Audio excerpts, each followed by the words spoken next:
thing was going on behind me, and then she said, "Get back in front of me." I don't know. I just, it's unbearable. It is absolutely unbearable. Someone's controlling it. Now this has gone on since May 2015. It's a long time. I'm literally Margaret in my body. It's disgusting. Saying unpleasant things. Really, Pauline said unpleasant things.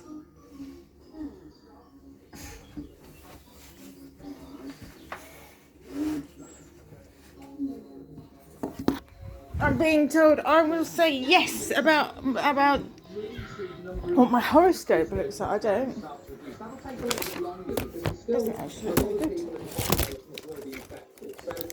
Looking for the pressure on the NHS really initially to start coming down, the worst impact of it. Over the longer term, when it starts to roll out to the younger age groups, that's when we'll start to see it turn around the number of cases.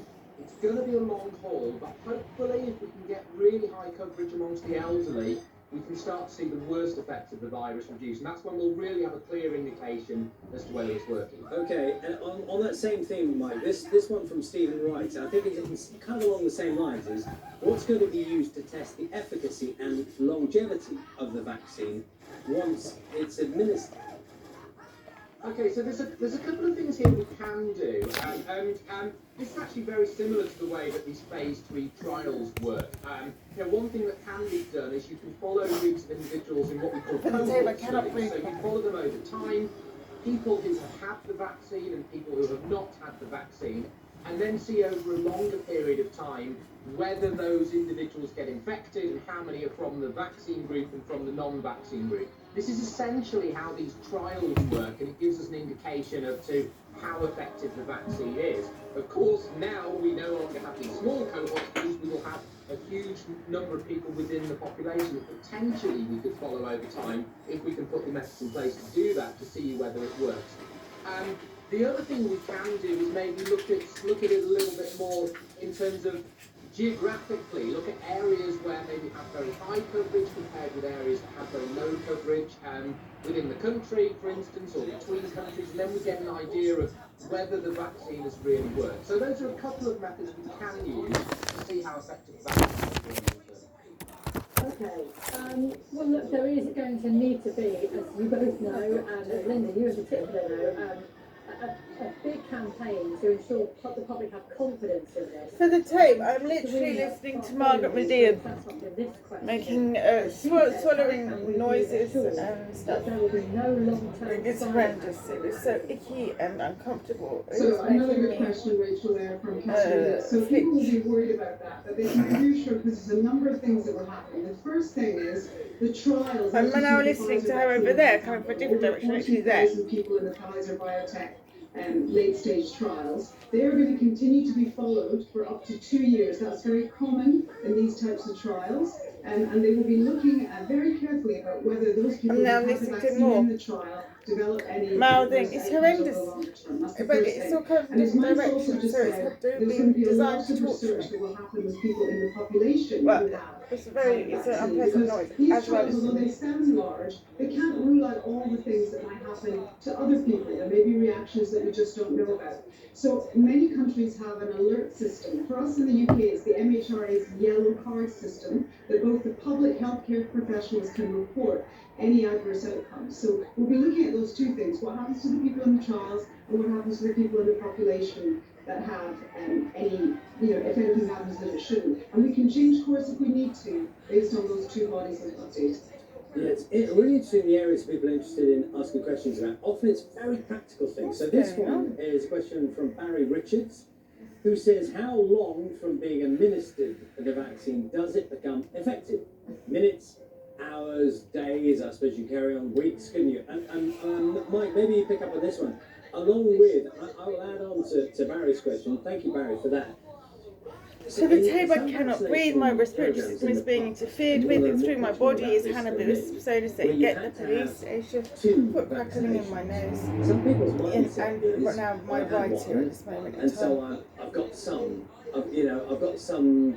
degree Which let me tools is of vaccination image unsafe to a degree, here, and so others doing are about getting a that second one. How does that with fit Margaret in Medina's with the question mouth, Barry's asking about sounds how coming much do you for me. get It's from very the first strange. vaccination? How much difference does it make that you complete the process? Yeah, well, I will say it's extremely important. So the key thing to say here is it's not sort of. It's really horrendous. This is every not every, but always on a Saturday morning getting interference since 2013-14. Now, Margaret Medina in the corner of the room is doing this very definitely, and I'm being made to feel it as though I'm doing it. Typically, have been about a week after the second dose. These kind of So it's they're kissing their finger. Individuals have the first dose. I've got crackling, really very bad crackling in my ear. Somebody must have an effigy of me. Swallowing, it is unbearable. Have a rising immunity over that period of time. We start to build up a level of immunity over that entire process. So it's actually really important to get this out to people that when they have the first dose, it's not all of a sudden that they are I've got Hannibal, and they can go about their lives as we all did. I've got mouthing everywhere, crackling mouthing. You don't have a level of immunity for a long period of time, and it's really I'm being important told to get get that the second dose. police That's then. also Oh really? On a extremely bad important. day? In order to get close to full immunity, I'm being got Hisham's personality, but nothing like Hisham's personality. You really need probably a week or more after that second dose. I suppose, and Linda, I suppose that goes back to Margaret's what you down were saying here when we by got my messaging around this as well. knee.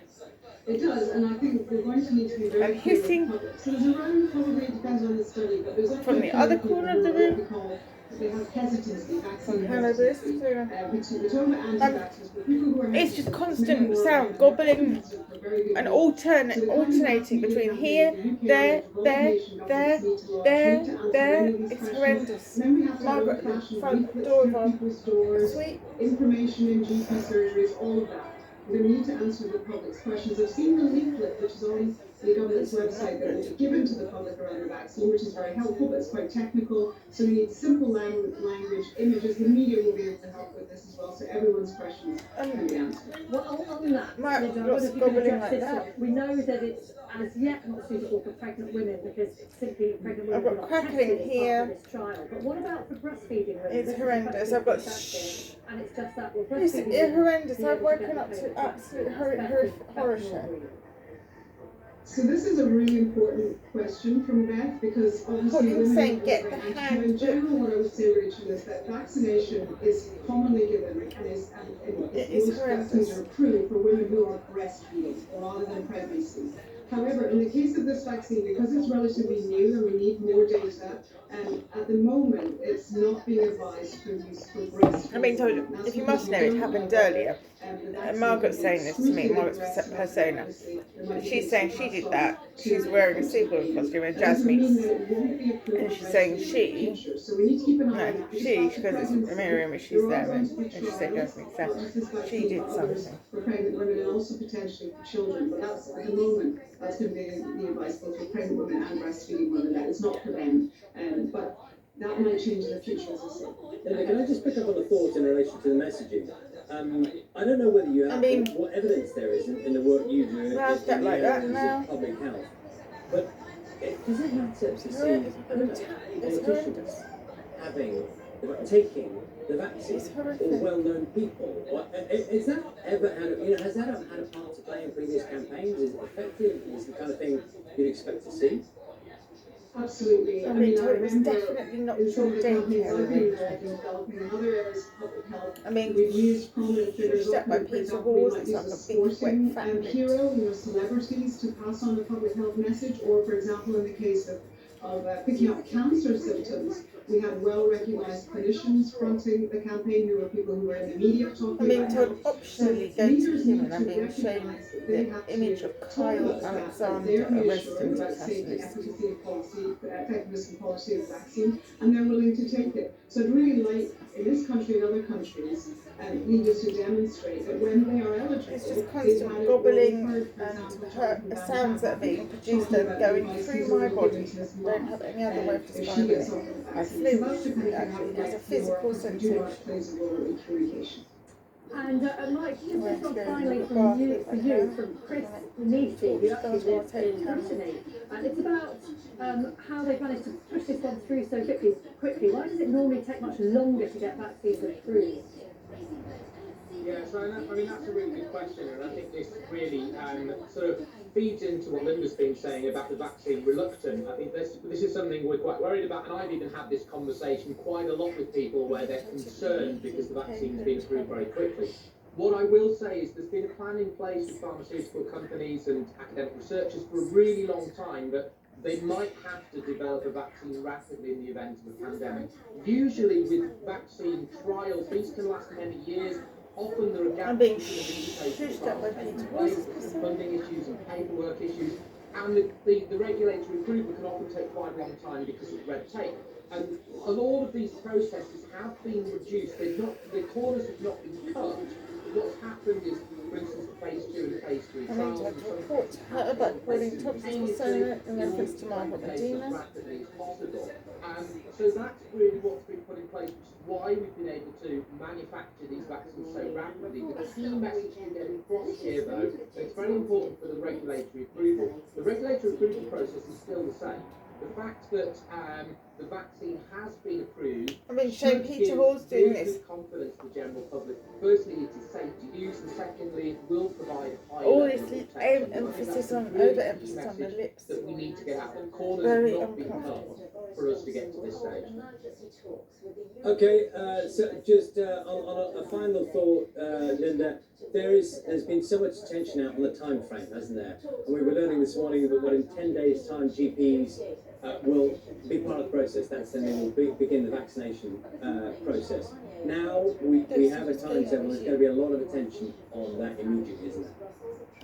There is, and I don't think we should underestimate the logistics involved in this. I know we're all talking about them, but even for the flu vaccination campaign this winter, there were certainly up here in Scotland bumps in the road about could you book, your vaccination and where you should get it, etc. So this is a huge exercise. So I think we need to be cautious about the timeline.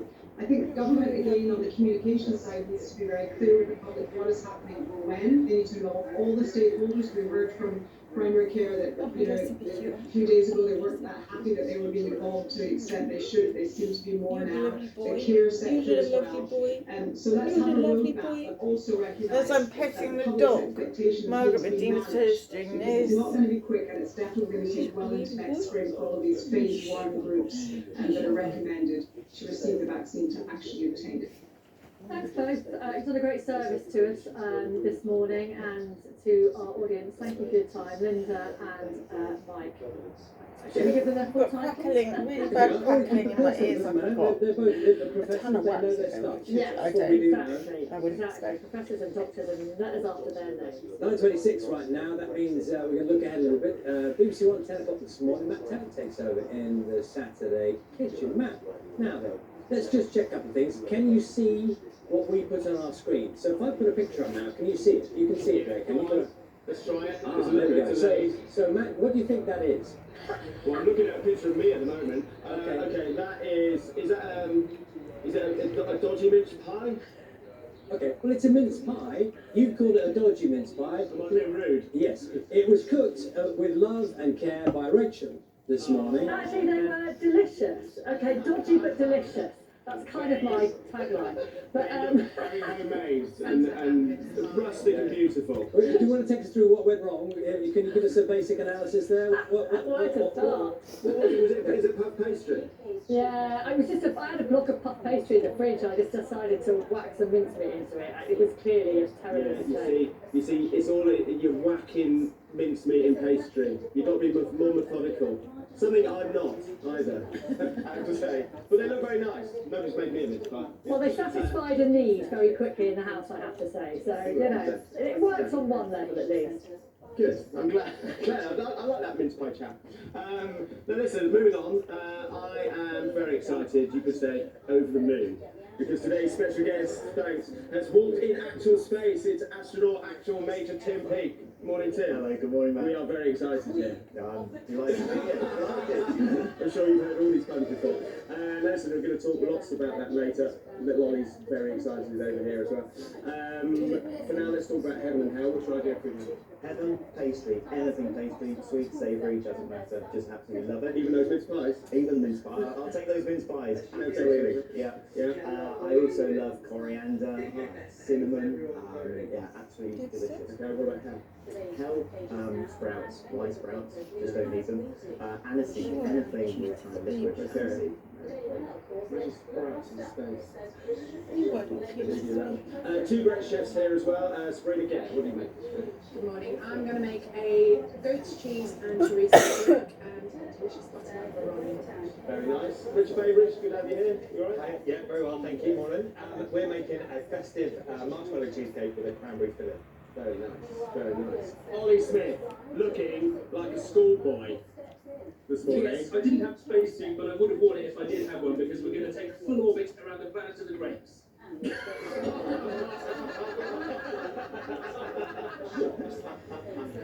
We'll just stop there. Don't forget you guys at home or in ground control even are in charge of what Major Tim eats a bit later on. Go to the website for voting details. We'll see you back here for the 10. I can tell you, Matt, that sigh that you all had there, that one, everyone did the same thing here. It's like, oh, really? He's good at those. Nice to see you. So that's a bit of summary of the sports news coming up in just a moment. Join Nadia Hussein as she explores the vibrancy of American food. Smells so good. It's definitely soul food. And meets the people that love to cook. Cat, whatever we're going to eat. That was mind-blowing delicious. Nadia's American Adventure starts Thursday at 8 on BBC One and iPlayer.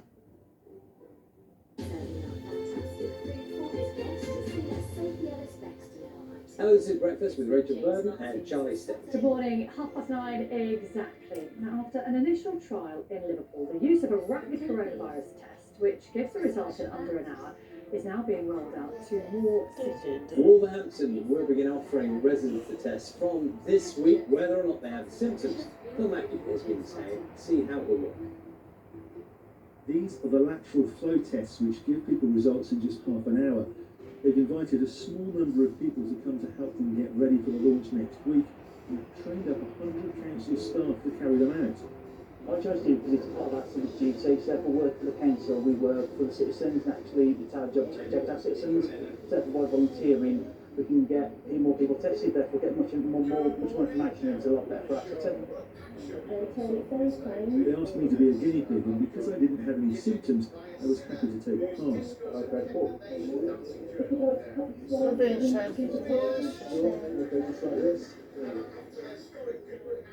Okay, so I've just handed in my swab, and they're behind there already starting work on it, which means that within about 30 minutes I should know whether or not they're tested positive or negative. There are concerns that because this test is less reliable, more people will be told they're negative when they're not. And if those people then go out and they visit their grandparents, they stop socially distancing and so on because they believe they haven't got COVID, that's not going to help. It could actually make it worse. In Wolverhampton, they think it's a risk worth taking and know that the message must be clear. Just because you've got a negative test doesn't mean that's fine, I can do what I want, go where I want, talk me granny. You can't, you've still got to follow those rules. 1 in 3 people who have the virus don't have symptoms, which is why trying to find the asymptomatic cases is such a priority. It's that not knowing, isn't it? You know, you hear some people that have got no symptoms that actually could be spreading it. I feel that I've done my bit really for the situation I guess is here too. Because I'm working from home, I don't go out anyway, so no, it's not going to change anything. For my own. Yeah. I've just got my notification from the NHS which tells me that I've got the result less than half an hour after I took the test.